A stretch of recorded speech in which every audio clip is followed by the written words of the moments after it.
Hi, everybody. Welcome to TCCW Live. We are here today on another beautiful Tuesday, at least those that are watching live. Joining us today, we have our special guest, Chris, and he is a plethora of knowledge and information. And as far as I am aware, and I hope I don't screw this up, also a certified Carnivore International coach, which we actually have a couple of you in here that are either about to be or are already. All right, so Chris, welcome. If you will, please give us a little bit of an intro. How did you end up in carnivore? What brought you into this space? And then we'll go from there. Yeah, so in my early 20s, I was having some health issues. I noticed that when I was 24, I had a full-blown seizure, and then I had another one year later again.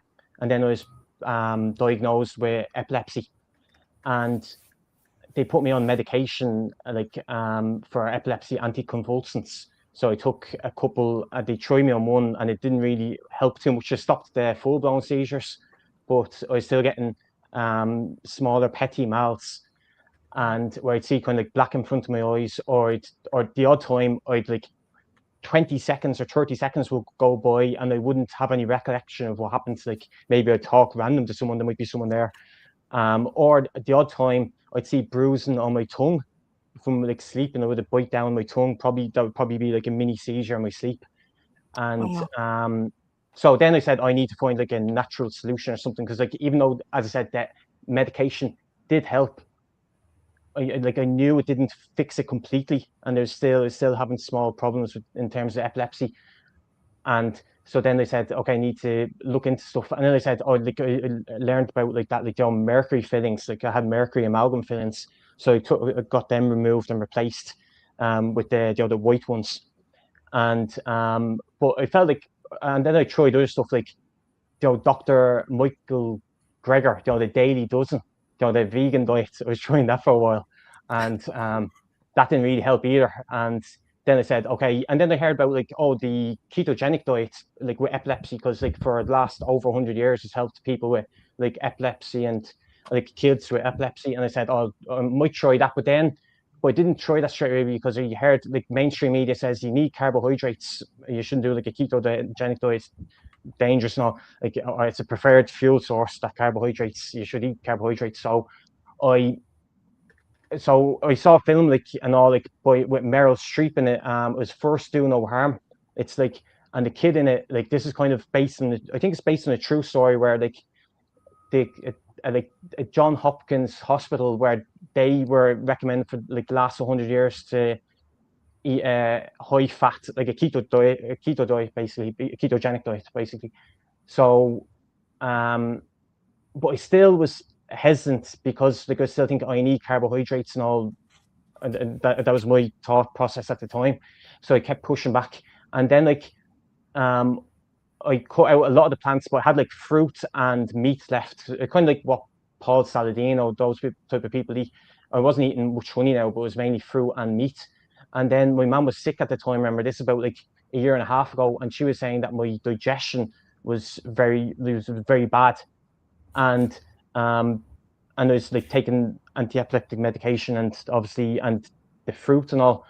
And then I said that I heard carnivore. I started hearing more about the carnivore diet, and I said I'll cut out the fruit and see if that helps with digestive issues, because I knew that helped with a lot of people with digestive issues, the carnivore diet. So I said I'll cut that out and see if it helps with the epilepsy. And then because of Oh no. He was on a roll. I know. sorry, Well, it's going to remove the heavy metals. I think. But the screen pause there for a second.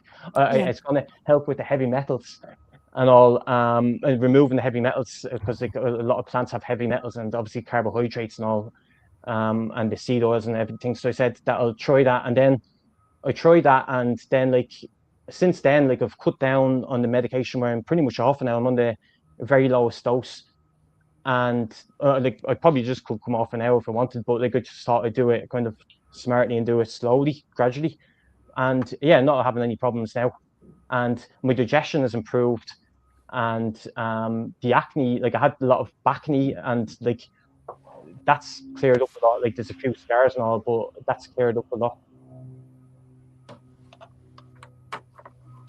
So, curious question. And I have to ask this because of the amount of energy that you have when you speak. And it's something I have noticed that's very prevalent with you, even when we spoke before. If you don't mind me asking, and if you do, you could be like, "Screw off, Selena." Oh, yeah, yeah, yeah. But Oh, um, by chance, when you were younger or anything, were you ever diagnosed with any kind of hyperactivity or like attention deficit kind of symptoms or anything like that? I'm curious because if that has helped at all since you've been carnivore. yeah, well, like I went to like a doctor before. This was like about a year ago, a year and a half ago, and I was saying to him like, and this is when I was kind of just starting to transition fully to carnivore. As I said, I was eating fruit and meat, and then when I started removing the fruit, and I went to the doctor and said to him like, oh, like do I like I was actually curious about that because I was wondering about that as well because I always had a problem like even when I was younger, like I had episodes where I kind of like I feel like I had like epilepsy and stuff like that all along, but I just didn't have the full blown seizures, for example. And maybe I had something like I was asking the doctor, and he got me to run some tests, and he said that like, or maybe like, he says to me, or maybe you might have like something like like he says that like the results were a little bit below the average. He says they're not bad, they're just a little bit below the average. Like he's saying about ADHD, never something about what was the thing you said to me, hyperactive. Hyperactivity. Oh yeah. So no, he's talking to me about like I was telling him that I had like epilepsy and all that, and but no, he just said to me in terms of he only said to me that I got a little bit below the average. So yeah, like when I changed diet, I wanted to try to focus on like removing that and trying to fix that as best I could. So I tried other stuff like I even did like a 10-day Vipassana retreat before as well. And then obviously getting the heavy metals out of my mouth as well, the mercury fillings, because I feel like that's something as well. And then the change into the carnivore diet, I felt like that was even better than the ketogenic diet. So no, I was never diagnosed with that specifically, no. Yeah. I was curious only because, like, two things. I feel like your mind runs a million miles a minute when I watch you, like, think and stuff like that, and I just go, Oh, Was this an improvement since carnivore, or is this like a has this been mellowed down since carnivore? Like, which way did we go? yeah, yeah. I think actually it's similar in terms of that, maybe a little bit better, maybe a little bit Yeah. like it's similar. Like I think it was always like that because like to be honest with you, you're not the first person that said that to me, but like Yeah. I've heard that before, yeah. And I noticed even in myself, I always try to improve that, but it has I improved a little bit, but it's Mhm. still like when I was younger, I was like even worse, I believe. Like in my opinion, like I think it was worse. Yeah. So like I was constantly like, to be honest, like in school, I couldn't focus as well. I couldn't Mhm. focus. Where now, like I can focus a lot better. So yeah, and definitely a lot better now. But like, I feel like I feel like epilepsy was just like a few things, like a few different health, like and yeah. So I feel like that wasn't the only thing. Um, like the epilepsy was probably leading to something even greater than that. And maybe, like you're saying to me, like people were saying, like I remember in school when I was younger, when I was like 10, 11 years old, people saying I was daydreaming. And even when I was getting older as well, even in my 20s, I noticed. So, but like I was always aware of that. So I always tried to work on that. And yeah, it's not, I'm not perfect now. Definitely not nowhere near. Like I'm still working on it. I feel like I'm only going to improve and improve and improve because like now that like I've cut down on the medication, I'm not saying that caused everything, but like obviously Yeah. medications have bad side effects. But now that I'm Oh, like yeah. pretty much off it, like I'm almost off it, and now because I keep doing the carnivore diet, I just feel like that over time I'm going to get even better. I feel. Oh, I can only imagine so. So I was one of those, like, weird freak young ladies that actually got diagnosed with, they called it excessive attention deficit because I wasn't hyperactive, but I just could not focus in class at all. And this was in the 90s, and that's like in the 90s, they just girls especially did not really get diagnosed. So you know, I was kind of like off the charts. They That's were like, perfectly this natural, one. by the way. Right? No, I agree. I think it's an absolute positive plus in life to be able to have this. So go ahead. Yes. Myself. Yeah, sure. Myself, is it? Oh yeah, Yeah. okay. I thought Stephen was going to say something, but yeah, I suppose there's benefits to it in a way, but yeah, no, you need to, I'm still like working on it and all, but like, yeah, I think I'm a lot better than I used to be. Yeah, definitely. Yeah. Nice. Awesome. I was just going to say, you can hear me, right? Yeah. Okay, I was just going to say it's perfectly natural not to be able to sit still and focus for, extended periods of time in classroom. That's one of the things that they medicate you for now is your inability to, especially as a kid, with all this energy, and you should be out exploring and learning, firsthand instead of reading pages and pages of books. I'm taking an EMT class right now, and we had to sit in class for 4 straight days. And I was like, this is miserable. How did I do this for 12 years of my life? This is terrible. Right. Terrible. You know what I mean? Like, you just, it just exhausts you. It's kind of similar to like driving long distances where you're just hyper focused on one single thing for hours and hours and hours. It just weighs you down mentally.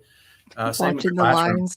Yeah. Same as you're just looking down at words on pages constantly, and with that artificial light, and you start getting uncomfortable because you're sitting in an unnatural position. It's really terrible.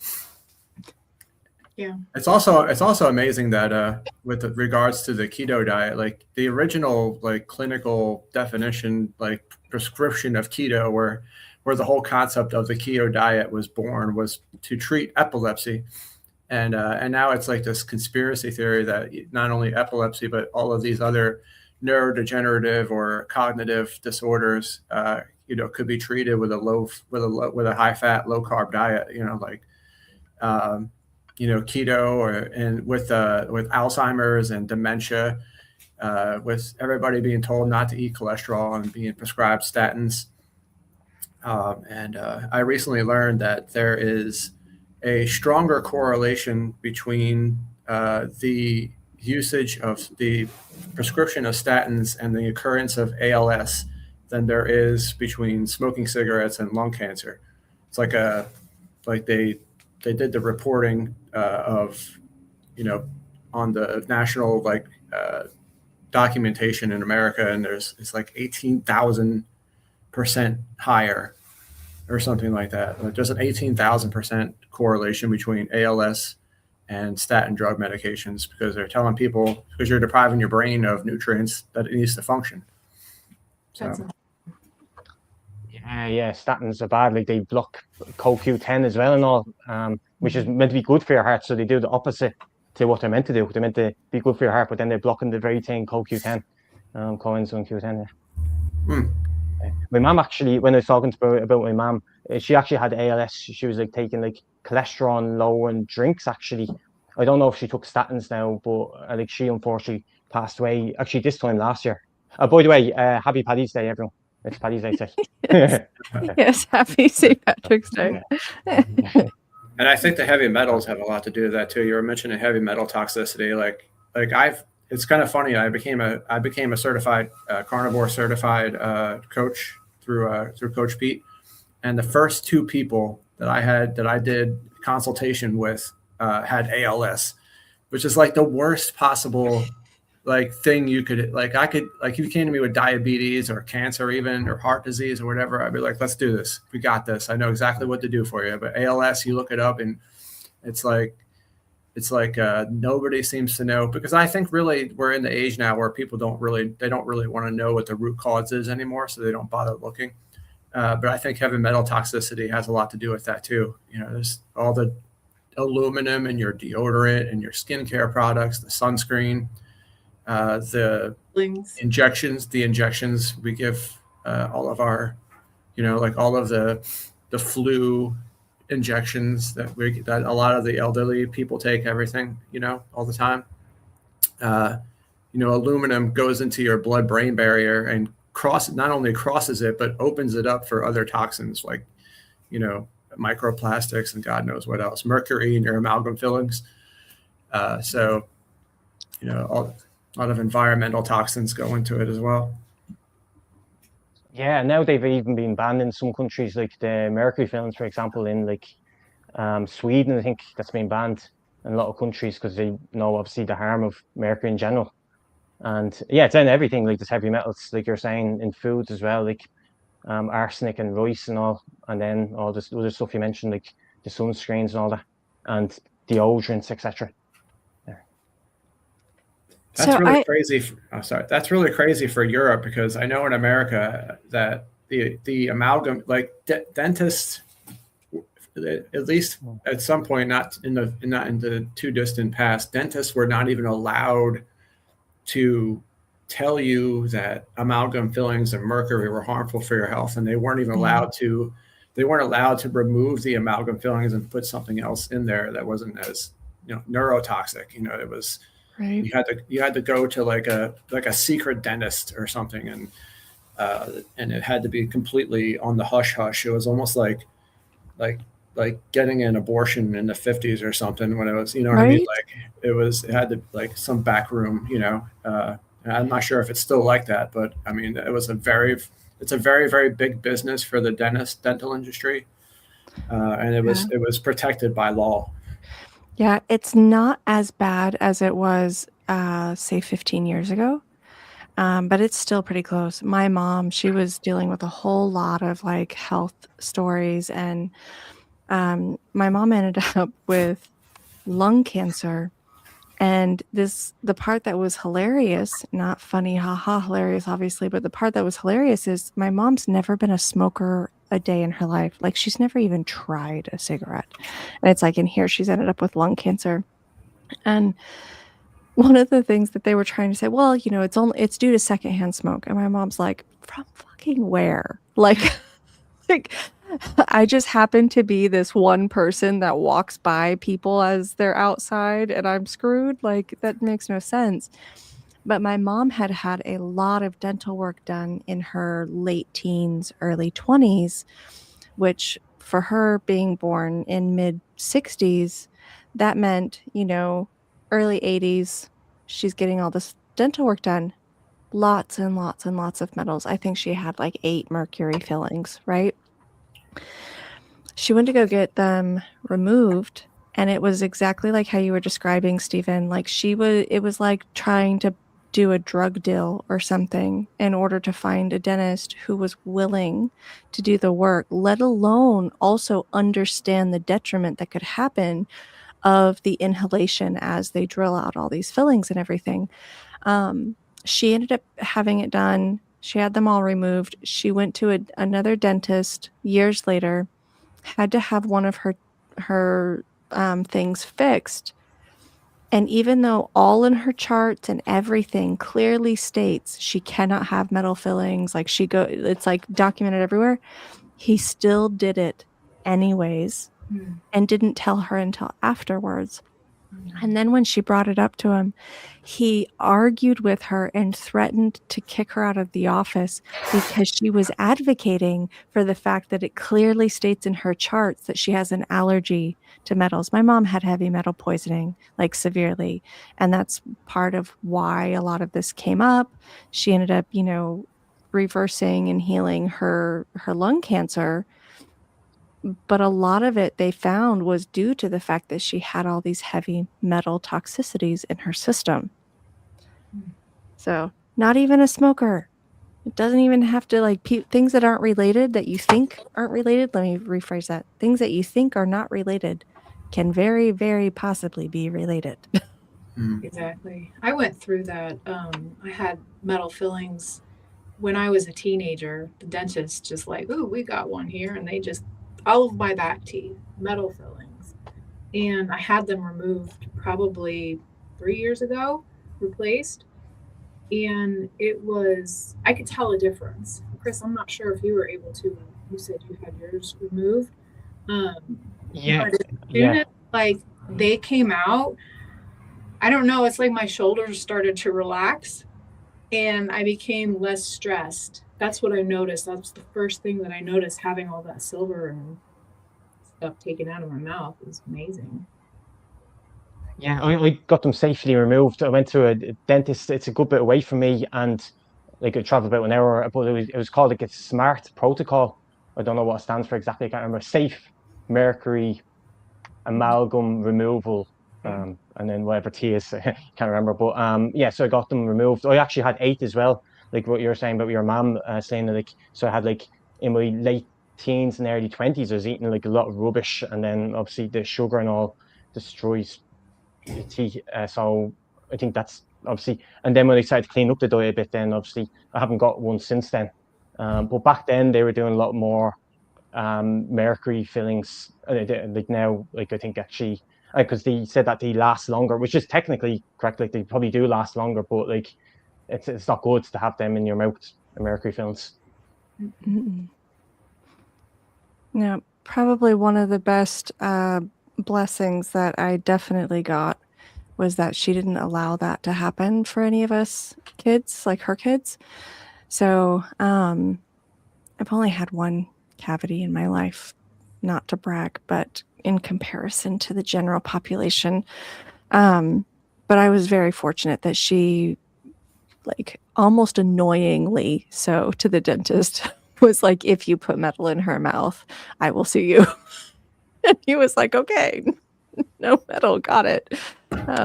So Bravo to her. right? I'm like, thanks, Mom. I feel like I rag on her a lot during a lot of these shows. So I'm like, this is definitely a positive. If you're watching. So Chris, other question. Since becoming carnivore and finding this whole way of living and how much it has helped you, you obviously decided that you wanted to become a lifestyle coach for this particular type of lifestyle and an advocate for that. And you want to tell us a little bit about what your passion is there, what you're hoping to achieve, who you're hoping to help, and Yeah, like I see a lot of like misinformation online and all, and people saying, "Oh yeah," like we were talking about earlier about like people saying, "Oh, you need carbs or fiber," and then it's kind of like I don't like to be able to understand the people, explain to people like the truth. I mean, like what is actually healthy and all. So yeah, like I research a lot. Like I still have a lot to learn about certain things, but like I research a lot, and I just like I want to kind of help people to become healthier, because like I know it's like if someone's in like my situation before, or like worse, I mean, like there's obviously a lot of people a lot worse, and I don't want people to. I just noticed how much benefits I got from like eating healthier, changing your diet and all that, like from whether it's from not getting any more fillings, or whether it's the acne improving, or the digestion improving, or epilepsy and all. Just like that, like and people have too much misconception saying that like, oh, the carnivore diet's expensive and all, or whatever. But like when you eat carnivore, like probably the same with Andre and Stephen, like they probably only eat once or twice a day as well, doing, and yourself staying as well. So people thinking like, oh, it's going to be expensive because you're eating steaks 3 or 4 times a day. But like when you're like eating a carnivore diet, then you don't feel hungry because you're getting all the nutrition obviously from the meat. So it's not expensive because you only eat 1 or 2 meals a day. Yeah. So yeah, I'd like to help people because I don't like seeing misinformation, or when people are questioning things. I'd like to set the record straight basically and tell them how it is. yeah, nice. Oh yeah, no, I just had a lot of interest in it when I noticed that was helping me, and then like when I see people saying the opposite, and I know it's not true, and when I see mainstream media, they're like promoting fiber and all, and saying, "Oh, you need fiber," or that cholesterol is bad and all. Then yeah, and like I don't like hearing that, so I try to put the record straight. I try to put it out there, and like I do videos to try to promote and say the truth. That's amazing. I think that's what we're here for, to let people know the truth, that there's a whole nother side to this, and the main is not always right. Yeah. What? Because like when I was younger, like I'm trying to do videos that I would like, for example, me or other people would have liked to have seen back then. I mean, but like I did hear things, as I said, like I heard about the ketogenic diet, but like because there's so much pushback against that, like with like the carbs, everyone's promoting fiber and saying, oh, don't eat fatty meat, like remove the fat from the meat and just eat lean meats, like instead of eating a ribeye, eat like chicken and all. And so they're making people afraid of fat and all. And then people are posting stuff online and like they think yeah, they're just putting out the wrong information. A lot of people are, because they hear like maybe a nutritionist gets taught something different. They get taught, oh, cholesterol's bad, don't have too high cholesterol. And then you hear people saying like, oh, LDL cholesterol, when obviously LDL isn't cholesterol, it's just the boat that carries the cholesterol. And you hear a lot, and people like, yeah, I just like, it's frustrating seeing that, like, and yeah, I don't like hearing that. So like, it's like, yeah, no, that's just what I have a passion for. So Yes, I love it. As bad as the overall health is, like especially here in America, it's like 93%, I think, of the population has at least one metabolic disorder.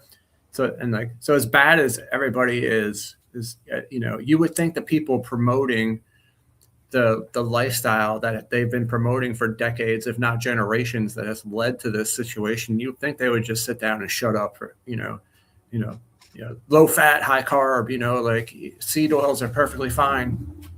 And while animal fat consumption has gone down and meat consumption overall has gone down, while everything just keeps getting worse and worse and worse. But they keep telling you to avoid the animal fat and avoid the meat, the red meat, and keep eating the carbohydrates, keep chugging the seed oils.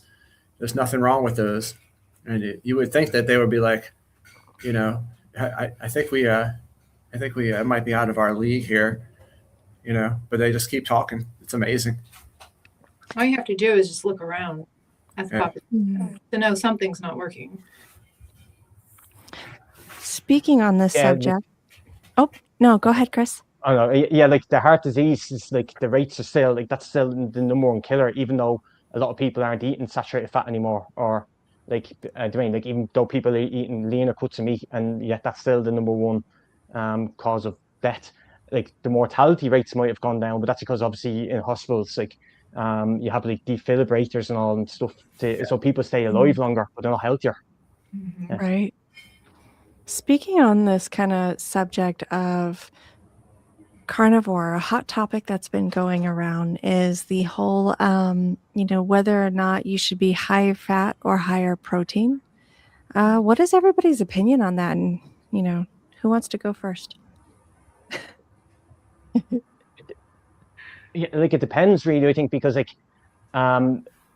for some people, like I feel like if you eat too much fat, I think Stephen, actually you and me were talking the other day about the rendered fat, and I agree with that. Like if you have like a lot of rendered fat, that won't be good. Like, but if it's like fat from like an animal, like proper fat, you get, like, just say if you get beef fat in a shop, I think that's going to be a better. So like, but it really depends on your goals. Like I suppose like it depends, like for a metabolic illness, there's someone else talking about this as well in the group. I suppose like for a metabolic illness, like maybe higher fat could work, but really depends on the goals. Like some people, like you don't want to be eating too much protein and not enough fat, because then obviously rabbit starvation, like when Vilmar Stephenson talked about like eating too lean meats, then people get nauseous, headaches and all. So you need fat in the diet. So like, but then again though, that doesn't mean though you eat loads of fat. Like fats, like on the carnivore diet, it's your fuel source, because obviously you're cutting carbs, unless you're having loads of milk or something. But assuming you don't drink milk, then you want to have fat as a fuel source. So you need some amount of fat, but it depends on your goals. Like obviously if you're training a lot and doing a lot of, if you're doing bodybuilding, then you need plenty of protein for obviously for those goals. So I think it depends. Maybe for more like if you're following like more of a therapeutic one, for like, for example, like for myself or someone else, like for epilepsy, you could eat like more of a higher fat, but you still, I still think you need to keep both of them quite high anyway, at least like medium. But like, again, that's just my opinion. Like, obviously you probably maybe disagree, but yeah, just once you definitely keep at least a certain amount of protein and fat so you don't run into rapid starvation. Nice. Anyone else jumping on? I think it has a lot to do with the person. Mainly when you switch into a carnivore diet, you've most likely tried everything else. You've been on the standard American diet, unhealthy, unprocessed, and that's years and years of abuse to your body. So it's going to depend on your body and how quickly it heals. So maybe the higher fat is going to help heal that metabolic disease that's going on. And then after so many months or even years, your body is okay, I don't need that much fat. But what you're able to do at that point is really tune into your body because you've cut all the crap, you know how you feel, and adjust. And I think it's just really important to understand your body, follow the cues of what you're feeling. And when you eat too much of something, you're going to feel different. And most oftentimes, if it's too much of something, you're going to feel a negative effect. So I do think it has to do with the person and their individual health, what they've been through in the past and where they are in their healing journey. Yeah, that's perfect. The healing journey is going to be like different for everybody, and it's and you know the body is going to prioritize the healing in its own way. I feel like for most people, the best place to start would be to eat meats that are high in fat, like a ribeye per se, or rib roast, like some kind of red fatty meat. And eggs, like egg yolks, are an excellent source of fat. And I feel like, and then you get into like supplemental sources of fat, like butter or tallow that you're adding, bacon grease or whatever.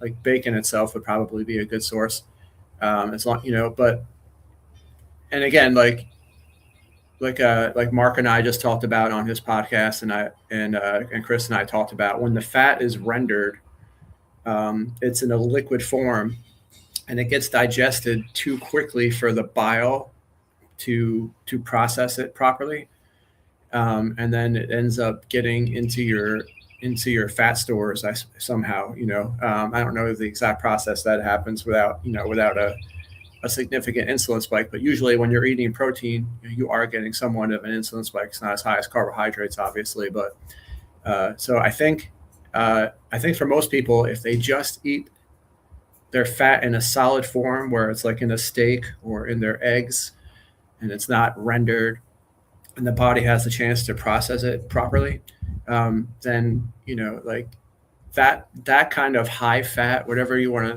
that is. Like, I don't even know what the percentage of fat to protein ratio would be in that case. But if you are getting your fat from steaks, because think about it, like if our ancestors, when they cooked steaks over the fire, the rendered fat would just drip into the fire and they would just eat the steak.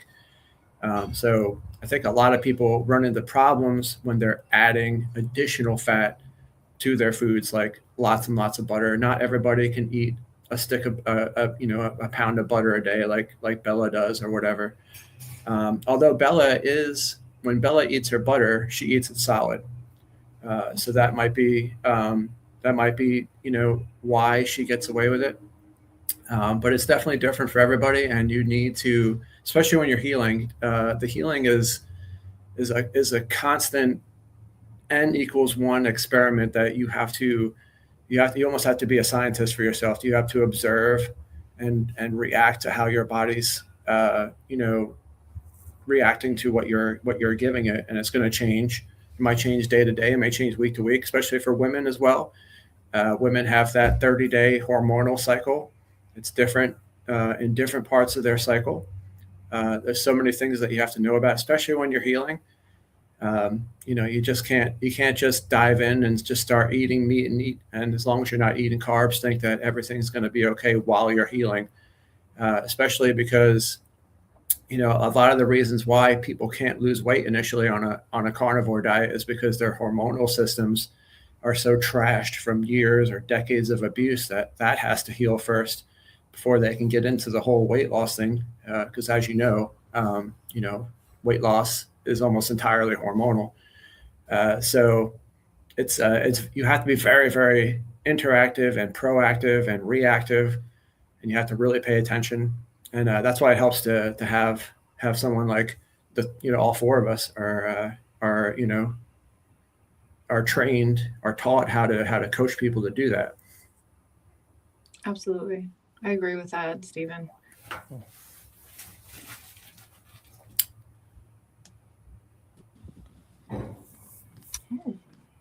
Oh, Bobby's here. In a while. Oh, perfect, perfect interjection into the conversation. Right at the timing, Ivy. How are we all? Hey, yeah, Ivy's been weighing in on this subject a lot as well. Yeah. Run me through. Sorry, I just jumped on and I just caught a little bit. Obviously, you were talking about the amounts of fat, but I guess what's the topic or the question, and I'll hone in on it. Like the amounts of fat, like do you think like about like the high fat compared to like more protein, like the diet, the ratios of fat to protein in the carnivore diet? What do I think about it in general? I think, look, I think the high fat has an aspect of healing. Like that is the way to heal. You don't just heal from high amounts of protein. You heal from having that fat content. Absolutely. I've never not seen that happen. But what I see, and I honestly see this every single day when I have consult calls, is someone or someone's messaging me saying, hey, I'm not going to name anyone, I've come from X amounts program or coaching, and they've only do high fat. It's only that. There is no other way. There's never been explained another way. Carnivore is only, hey, you have to have high fats. And most of the people that I see, they want to lose weight. They want to change their body composition. Yes, there may be some digestion issues. Yes, there may be some healing aspect. They get that out of the way. And then they're like, hey, like now I want the benefits of, getting in shape and things like that. And these people are just like, yeah, it's just high fat. Like there is no other way. And it just drives me nuts. It honestly does. I don't, you guys have seen some of my posts lately. It's driving me crazy because we're getting this cult-like mentality in this carnivore ketogenic space that there is only one way to do it, but there isn't. There's more ways to skin a cat, right? We all know this. Multiple different ways. The body is going to change and react to so many different things. And I'm not saying it doesn't work. It does work. I have seen high fat work for people healing, losing weight, and getting the benefits. But I've seen, honestly, it's like a 50-50 draw that it works and it doesn't work. So for those other 50 people that it doesn't work, they're honestly left stranded because we're just like, no, it's high fat. Or I've got people drilling into them saying, you must not be doing it like it right. You must not be eating enough. You must not be eating enough fat. And they're just absolutely drilling that into them. And then like eating more and more, they're like, but I am. Like I'm listening to my cues. I'm actually full. Like I can't keep eating this. And they just keep putting on weight. And they're left with, hey, this isn't working. And then they get thrown off the whole carnivore topic. And then I'm just like, they get discouraged and they've got a bit of a bad taste in their mouth from carnivore. And I'm having these arguments with these people where I try to explain the whole concept of what a community is, what I guess as coaches or anyone trying to support a family friend that is coming to this space. Yes, I understand we all would love to be perfect carnivores and just only eat meat and eggs. And, for some of the people, they just simply cannot do that. It's too hard for them mentally. They just, they struggle with binge eating, things like that. And these guys are just like, no, you have to eat high fat. The binge eating will go away. Like that's the answer for every single problem. It's just like, no, you have to intuitive eat and only eat fat. You'll feel so much better.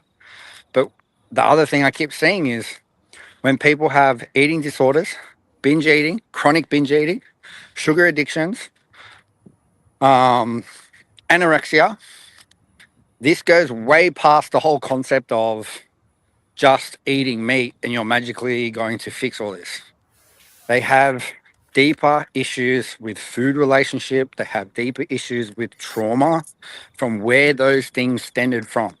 And it doesn't matter what diet they go on, they still need to fix that underlying issue that they have with the relationship of food and where that trauma stemmed from.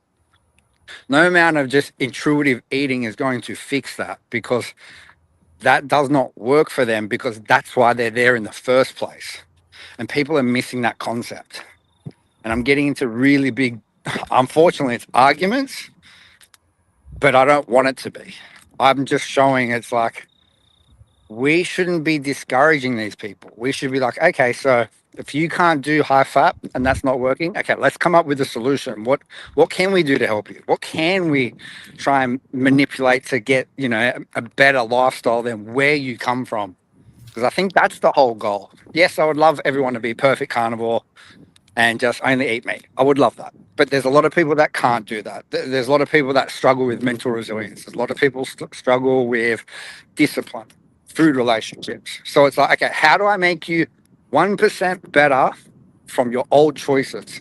And if that looks like animal foods and a handful of fruit on the side, but that's better than what they were doing, let them do that and encourage them more into this lifestyle.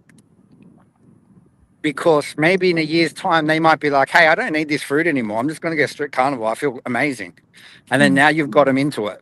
Where I see people hammer someone for that and be like, oh my God, no, you can't have fruit. That's not carnivore. And then it scares them away. And then they go back to their old habits. And then I'm like, you've just done a disservice to that person. And these can just be people within the community. They're just like, no, you can't do that. That's not carnivore. Like, we know. And then that scares them away. And then they go back to their old habits. I'm going to interject for a second, Ivy. One of the aspects that I experience and have had, you know, my own personal experience with is the fact that for years and years and years of disordered eating, my ghrelin signals were like non-existent. I didn't even know what it was like to feel hungry. Not because I ate all the time, but because my body was so used to starving because I hardly ever ate that my ghrelin signals didn't happen. I remember the first time I actually experienced my stomach growling in probably 25 years. And that was almost a year into carnivore. Wow. A year. And I was driving down the road and I was like, I even did like a little video story of it because I was like, oh my God, guys, like I haven't experienced this in years. Like I couldn't even remember in my adult life what that felt like. So that is a difficult aspect for a lot of, you know, people that are in the carnivore space that are like, just eat to tuition, eat, you know, based off of, you know, until you're full. For me, 4 ounces of hamburger, I'm full. Still to this day, if I just listen to that part that's still not fully healed, still to this day, 4 ounces of hamburger, I'm fine. That's not realistically healthy. I have had to teach myself to eat based off of knowledge of this is not enough food. So it's like there's also that aspect of, you know, high fat. And I am not against high fat because 100%, yes, it is healing. I am proof, hands down.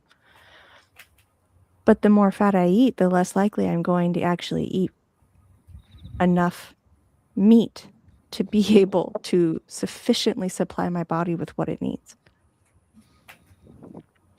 It's go ahead. Yeah, Ivy touched on the trauma and like a lot of people. This is important for us to know as coaches too. Like a lot of people use their food, their unhealthy food relationships as a coping mechanism for unresolved trauma. Mhm. and then we put them on a healing diet, so they've got like a really low self-esteem or not a lot of respect for themselves.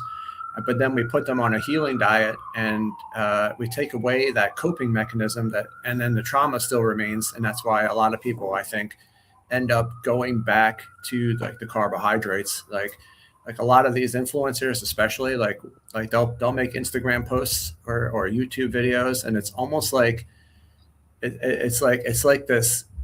They make such a big deal about it, like this is almost like they're breaking up with a boyfriend or something, or and it really is almost like it's almost like going back into an unhealthy relationship with like an ex boyfriend or girlfriend or something, where they can't, they keep going back to, they keep rejecting healthy relationships and going back to the abusive, unhealthy relationships they have. And it works with their their human relationships with their significant others, and it also works with food too.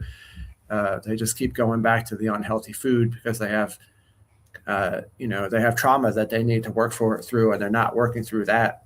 So that becomes a barrier to their their healing. They fall back into old patterns and old addictions. Yeah. Yeah, you said it really well there.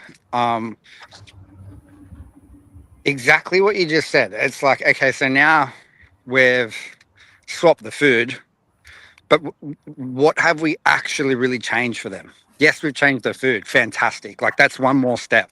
But when these guys have eating disorders and trauma that are related to that, like you said, with the comfort food, all you're doing now is changing the food, okay?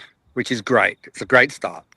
But now we're talking about psychological patterns and habits that you would have to now give them skills and different mechanism to now work through that, which is now a challenge. It's not as simple as this, hey, eat high fat, this is going to magically fix you. And I'm not trying to put a bad name on carnivore. Like, I'm carnivore. We love this, right? But it's just some of these things that I keep seeing, and like I said, it's like I'm coming through, or people are coming to me, and I'm just like, damn, like it's almost like you're just being hang out in the wind to dry because of a few different things that have been told or said or things like that. Where, I think maybe are people just trying to help everyone? I don't know what the goal is. You know what I mean? Some of these big groups, big community groups with all these high fats and stuff, and it's like a lot of people do suffer with a lot of trauma, with a lot of issues, and they relate and they use food as comfort. Do you know what I mean? Like, in the last week, I've had so many consult calls where it was anorexia, super chronic binge eating, and then also childhood traumas with relationships with humans that are the problem from their eating patterns because of what they've been told as a child, as what they've been shown, as how their parents spoke to them about certain things or planted in their head. And when I break these things down to them and I try and find those patterns, and they're just like, they're gobsmacked. They're like, wow, this makes sense.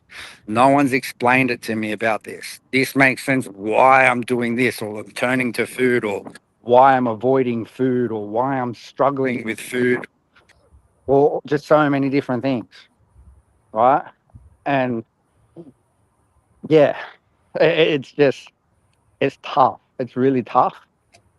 It is. I mean, there's a lot of people who don't even realize that they are dealing with any kind of patterns or trauma associations to food, because it wasn't until I was carnivore that I realized I had an eating disorder. It wasn't even like, it didn't even cross my mind because I didn't do it the way my mom did. I didn't do it the way my aunt did. I wanted to eat. I never threw up my food. I, ate whenever I felt, and I didn't associate it to like any kind of issues. It just didn't seem to matter or register to me that there were days I only had a cup of coffee for 3 days in a row. Yeah. Like, it just never dawned on me. Yeah, and you see it so often, and it's not the person's fault, because if they're grown up like that, if they were taught that at a young age, or something was, you know, subconsciously like drilled into them at a young age, you're not knowing, you're not understanding the after effects. So they don't think there's a. Obviously now they know there is an issue, but they're not sure, like, where did this come from? Where did this stem from? Maybe a pattern that they inherited or thought process as a child, they still have now as an adult, but they don't actually realize that is the issue, because they've never been aware. No one's ever brought that up to them, because they just think it's normal. Exactly.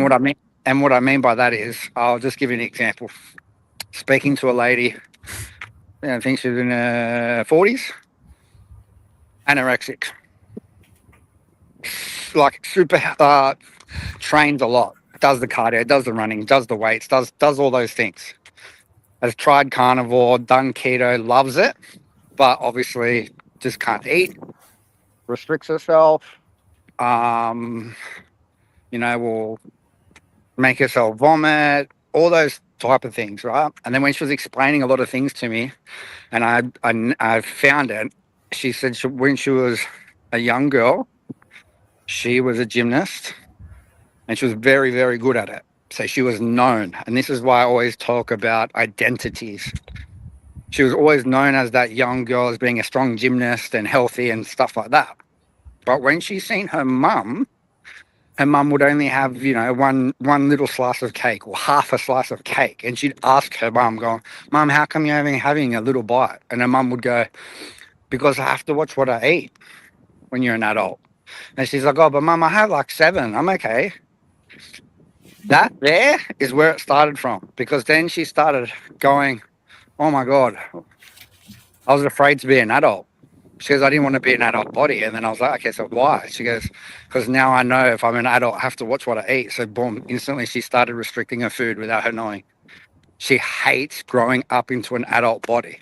And that's where it all started from. And I see a lot of things like that, where it will be another one, ballet dancer back in the 80s or not 70s, where the teachers would have just said anything to you, black and white. Same concept. A lady always wanted to be this ballet dancer, fit, slim. And those teachers back then would be like, "No, you're too fat. You're too chubby. You need to be slim.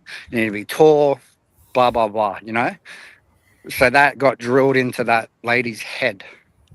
Until this day, she is still trying to be that little girl of a slim ballerina dancer. And we're talking, it's years down the track.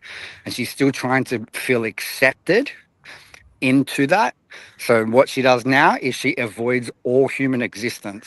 She stays home. She doesn't eat out. She's scared to eat out. People watch her eat, because when she was a little girl, they told her, "You need to eat this, eat rabbit food." So she gets scared. She didn't want people to look at her. And she's carried that whole habit through her whole life. And then she'll binge eat. And then she'll feel bad about herself. Then she'll throw up. Do you see what I mean? There's all these psychological patterns. Doesn't matter what diet they get put on, they're still going to have these issues. Obviously, carnivore is better. There's the better food. But there's still these massive holes that will not get filled just by eating steaks. Yeah, absolute facts. Yeah. Good stuff. A lot of self-realization when going through a healing process. Yeah. Yeah, But I was just going to say, like, when we were talking about the fat a minute ago, like, if you are sticking to a carnivore diet, just say, let's say you are on a carnivore diet in the first place, like, got through with the fat and the protein. Like, if you're eating like butter and all the time and tallow, the problem with those as well is, like, obviously if they've got the fat soluble vitamins, but like a steak, like if you're eating a ribeye steak, obviously that's got like everything. Where eating like too much butter, that's not going to have as much. And obviously, like on a carnivore diet, like if you want every nutrient, like if you eat a steak, like for someone that's like struggling, like if they're struggling and they say, "Oh, can I have a bit of fruit?" Of course, like sure. Even myself, I was eating fruit and meat before I cut out the That was how I got into it, and then obviously, like what Ivy was saying, that's how I got into it. I was eating fruit and meat, and then when my mum was telling me about my digestion, at the time, like, well, she wasn't telling me, she was pointing out on the thing. I like basically then I cut out the meat. I said, oh, I don't want that digestion, and then it helped with the epilepsy and all. So I think like for people getting into it, like if they wanted a bit of fruit and all, like what Ivy was saying, then like yeah, that's like because like eventually they might say, I feel like I don't need the fruit, and then they cut out the berries or whatever fruit, and then they're fine with the steaks. But if you are on the carnivore diet for a while and you're doing grand with it, and you're just eating like maybe meat, but you're eating a lot of butter and tallow and stuff, like tallow and butter, like they've got not that much nutrition compared to like obviously a ribeye.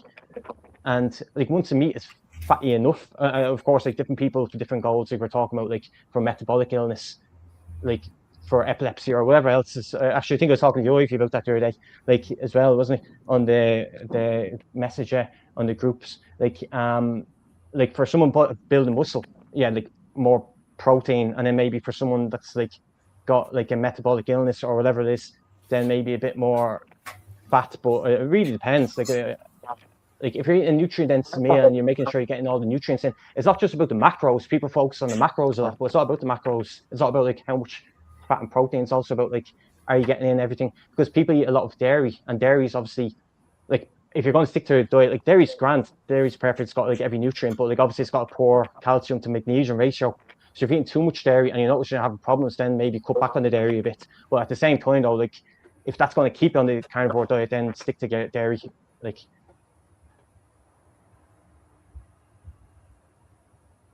Yeah, Yeah. absolutely. Yeah. Agreed. Absolutely. You know what I mean? We're all just Absolutely. like this. No, that's right. I think another big thing I see as well is, I think a lot of people,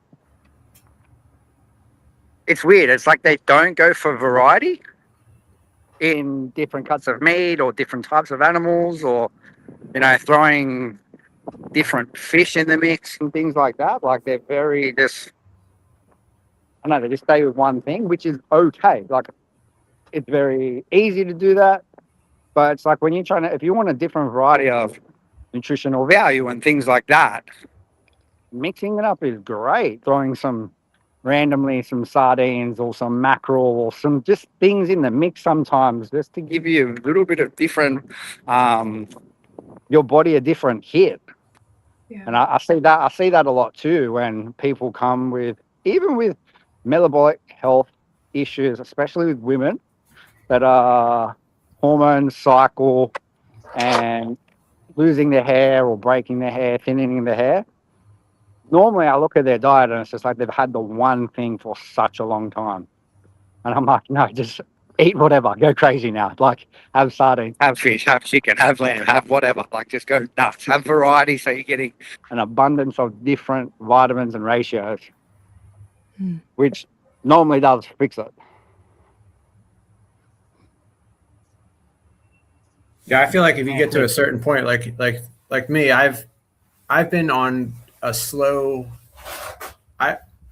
I restricted down into carnivore over the course of 10 years. I was paleo for 5 years, and then I was keto for 5 years, and then I've been carnivore for the last 3.5 years. At this point, probably, like I wouldn't have to be like I obviously have no use for the lion diet, that level of restriction. So I could probably eat all kinds of bacon and pork and chicken if I wanted to. I stick to the beef because it's the most nutrient dense, and that's what I go for in the first place. But if you're the type of person that wants to enjoy their food a little bit more, once you've gone through the healing journey and your body is reset and where you want it to be, then go nuts. I mean, even eat the dairy if you want to. I mean, or even you could even do if you could even do like Michaela Peterson's trying right now, where she's adding in plants, because she hasn't been able to have a plant in like 8 years, and now she's able to have some plants. I mean, I personally got to the point where I was like, did I ever really like broccoli? I don't think I did. So Nope. I'm not really, I have no interest of ever going back to broccoli or Brussels sprouts. And It had to be one time, covered in butter. yeah, yeah. And then one time I was at Costco and I saw the most beautiful bag of avocados. And I was like, man, I used to love avocados. And I'm like, they're relatively benign. Let me try some avocados. And I know it's just because my gut microbiome is not adjusted to eating avocados, but I ate an avocado and I almost felt like I was going to throw up. So I think that's the end of that. But I mean, Well, it's all just a big experiment. I mean, Yeah. This is, again, going back to what I said earlier, we've all been on a crappy diet most of our lives. This is relatively new for some of us. But once you cut all of the crap, you're able to experiment with certain things, different cuts of meat, different types of meat, and you can really just feel the difference. And if it's good or bad for you, because you're able to do that, because all the crap is cut out. So a lot of trial and error. That's what I like to say about it.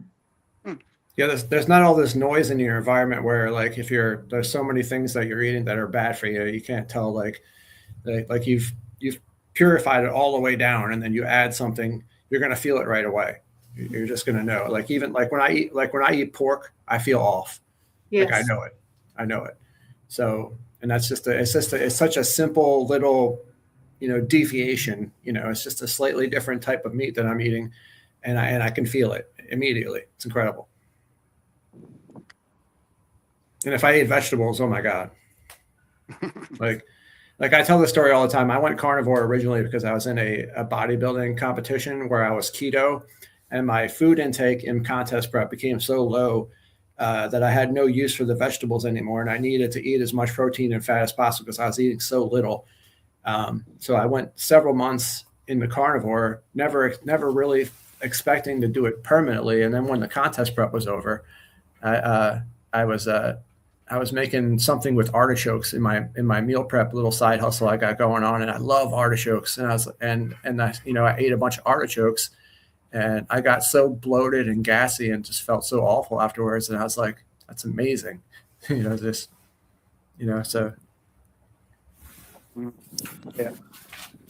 The last time, even like if we have Greek yogurt, even though that's like carnivore based, I noticed that brings out my acne bad on my back. So yeah, like even like little deviations away can cause problems. But yeah, no, it's good to get different nutrients from different animal foods if you can. Like if someone's going to eat a steak all day, then maybe they wouldn't be getting enough collagen. Where like obviously if you're eating like minced beef as well or something, or bone marrow or something, then like that's good for the collagenous tissue as well.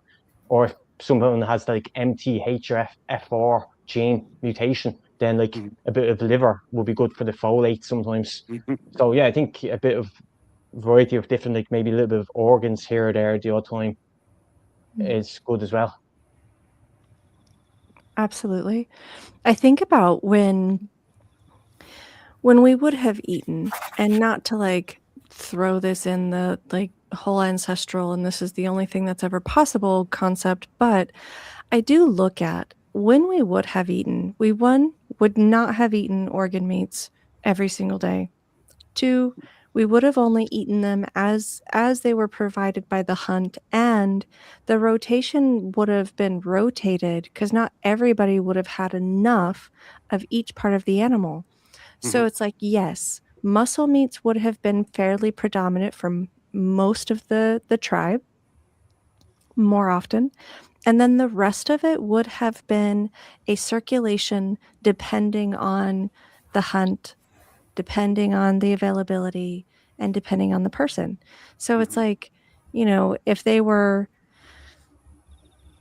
to have a lot of those things every single day, that's still not in like realistic perspective of what we would be doing as people.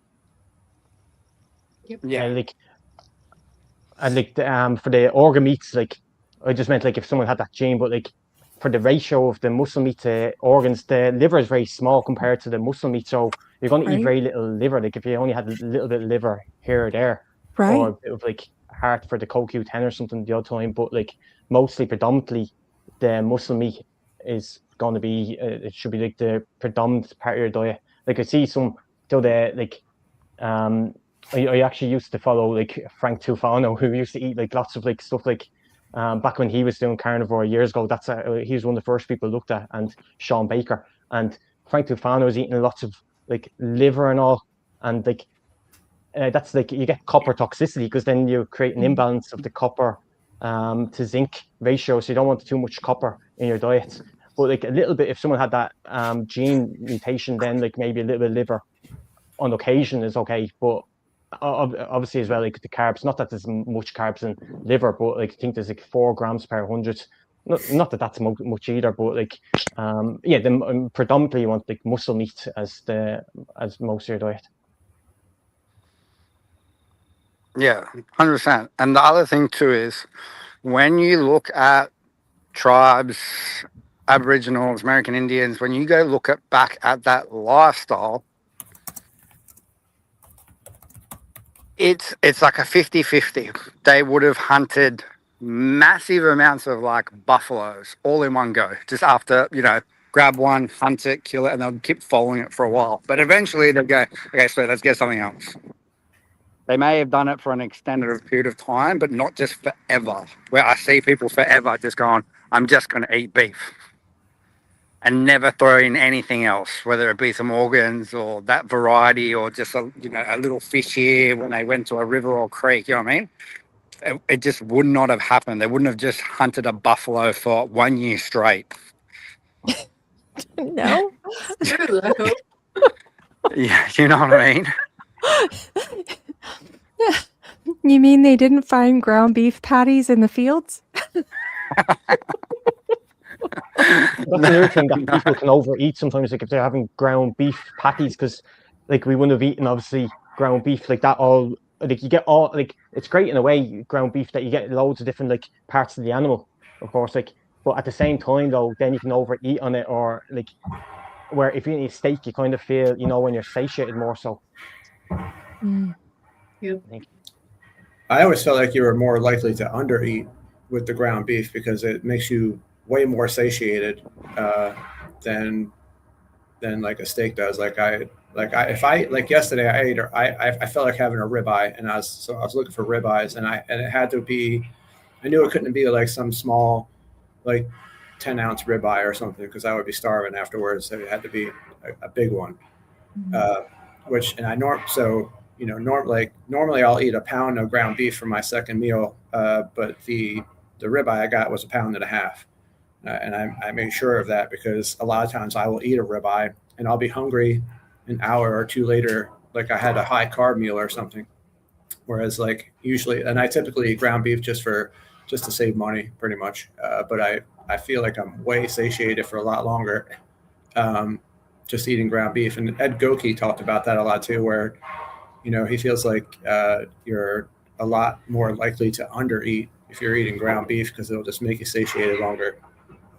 Where you might not be getting enough protein or whatever, but it's easier to do that if you're eating steak. Interesting to think about. Yeah. So.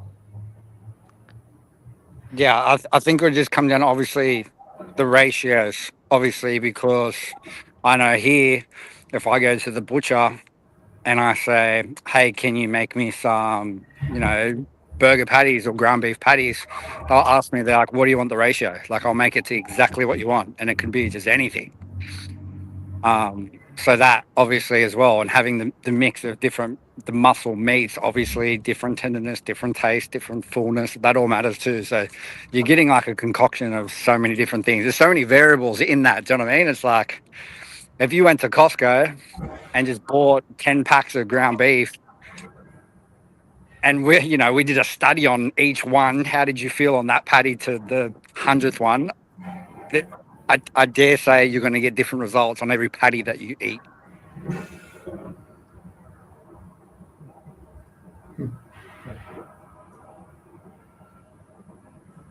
Does that make sense? Oh yeah, definitely. Yeah, like the Costco and the mass market beef, and I don't really particularly see this as a necessarily a bad thing. A lot of marketing for online beef, sellers will make a big deal out of this, but like, you know, they'll say like your ground beef could come from any number of different cows from any number of different locations. You know what I mean? Like, and it kind of gets into the argument of letting the enemy be letting the perfect be the enemy of the good, or you know, whereas like a lot of influencers or marketing kind of shames you for buying like store-bought beef, when sometimes for a lot of people that's all they can afford, you know. But yeah, like definitely if you're buying from Costco or Sam's or whatnot, and you're buying ground beef, it's probably from multiple different cows, and who knows, you know, where those cows were raised. But that might make a difference to you, and you might want the higher quality beef if you can afford it. Do that, absolutely. Get the grass-fed, grass-finished. It's better for you. It's better for the cow, better for the environment. But if all you can afford is Sam's or Costco, then by all means do that as well. I mean, yeah, that's right. Because you're going to get that kind of beef anyway if you're on a standard American diet. So, Yeah. you know, so cut out the rest of the crap and do the best you can. that's right. Like that's going to be that 1% better, right? You know what I mean? Yeah. And I think that's the mindset people should adopt. They should look at what they were doing and then going, okay, so what changes can I make? Even if they're small changes, like we're just going to gradually add that 1% every time, like just make smaller changes. For the people that are struggling to make transitions, struggling to maybe be consistent within being super strict or something, it's just like just those tiny little changes, getting to that spot where it's like, how can I make this a lifestyle and long term? Because I was explaining to someone yesterday, it's like it's all good and well you can do strict carnivore for 4 months straight, not one mistake. But after 4 months, you're like, I'm done. I've had enough. That's like almost setting you up for fail, because then it's like after 4 months, what are you going to go do? You're going to get back to your old ways. So that's not winning. So it's like, okay, so now how can we make this a lifestyle for you? How can we incorporate this so you can do this long term?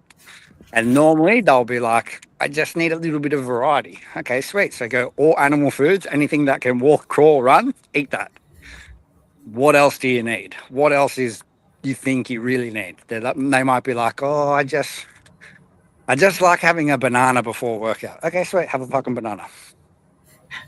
If you can do that for the rest of your life, do that. I'm happy. Do you know what I mean? Like that's going to be so much better than you giving up or going back to your old ways. That's another big thing I see as well. Well, and to the point, somebody said it earlier, is as you go through this, your body starts healing and you stop wanting to eat certain things. And it becomes easier to be able to adapt to the lifestyle, and be more quote unquote strict. But it goes back to self-reflection too. Being able to read your body, know what you want, what you need, and it, to me, it can be a day by day thing. You're ever evolving. Yeah, 100%. 100%. And I think also what you just said as well, I think probably people don't talk enough is about the actual mindset and mind game, mental resilience that you do need to acquire to make this a lifestyle. Because for us, it's normal. For all of us, it's normal. Right? When the outside people look at us and going, how the hell do you only eat meat? How do you only have this for X amount of years? People are baffled. They can't comprehend that. They think it's going to, like, you're going to be off it in like 6 months. They're saying, like, that's how I feel sometimes when I started a diet. Like, people are like, he's probably going to be off that in 6 months or something, because like, or he tried a vegan diet before and it didn't work. So then they're just assuming that it's going to fail. But like if you're like focused on it, and obviously it's difficult sometimes, like if you're out, but like if you're focused on it, then you can stick to it. Yeah, absolutely. Like it's, I have think to make it a priority. Like, yeah, make it priority. Like, you know, it's a lot of, all of us here, mental toughness, mental resilience, you know, discipline. A lot of people don't talk about actually how much like you do need that in this lifestyle or in a ketogenic lifestyle. You've cut most of these addictions. You've cut most of the normal everyday foods, and also most of us have grown up on these foods. You've cut that out of your life, which is a really, really hard thing to do because you've broken habits, and some of these habits are 10, 15, 20 years long.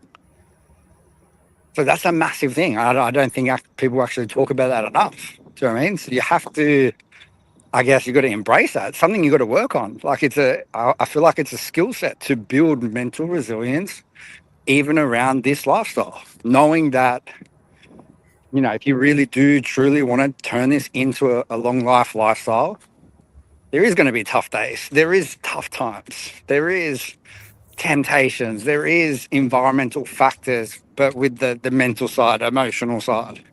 And it's a hard game to play, but it's a part of it. I don't think it gets enough credit.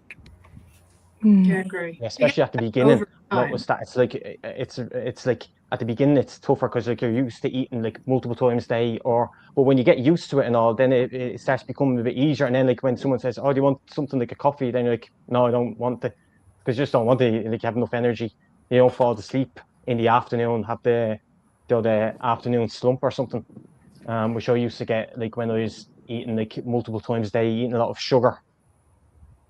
And because like obviously that makes you get the sugar spike and then the crash, but when you're not eating the sugar anymore, then you don't get that. And it's easier then to say no to it because you're like, no, I feel better when I don't eat lots of sugar. Yeah, I think it's funny because when we really think about, I guess we guys know and understand it a lot more now because we can pull away from it, but it's like just how much of, I guess, being bored, being in your own head, could be about anything, personal things, feelings, all that sort of stuff. And environmental triggers actually trigger you just to go eat without you even wanting food. You don't really want food. Like that's the mental game people don't understand. You know what I mean? Yeah. I see it all the time. People are like, I'm just bored and I'll eat. Mm-hmm. Yeah, they go to the cinema to eat popcorn more so than watching a movie. Just go and start eating popcorn and the Coca-Cola. That's our habit. I'll go every week to the cinema when like instead of I'll go and pick up a coffee in the morning. Like, I remember the first I remember the first time my husband and I watched a movie. We don't really sit down and watch movies very often, and we don't watch TV. So it wasn't something that happened early on in our carnivore journey, but I remember the first time we sat down and it was like, what do we do? And it's like we just watch the movie. Like there's no this the whole time. You know, it was so weird. Definitely weird. Yeah. Another good point that you talked about movies, right? I don't know if anyone's actually thought about this. So this is where environmental triggers come into place. And I'm going to say subconsciously, like where environments happen, right? When you go to a movies, it is set up for you to buy food. Absolutely. It is set up for you to have temptation. Food's always first to get in, you know, to get for your tickets. It's always there, presented. It's no different than going to the shopping aisle or the beautiful colors. It's the same principle, but they tweak it a little bit more because now they're putting you in a big screen, lights, cool environment, comfortable chairs, because now you want to snuggle up, comfy, you want to eat. So that's game. Yeah, it's a psychological game. You're going to sit there and eat like all this popcorn and chocolate and drinks, and you're not even hungry. Like it's just the environment triggering those feelings. What you're supposed to do. Yes, exactly. And that's a pattern. Then you have to you do that at home. You'll slap on a movie, Netflix, do the same thing. So now we're talking about psychological patterns and pattern behaviors. We need to break those things. But if we're unaware of it, you can't do anything about it. You have to be aware of those things and pull yourself up. That's the first thing. Yep. Well, guys, I'm going to have to close this down. Chris, it has been lovely. Ivy, as always, love you, babe. So glad you hopped in.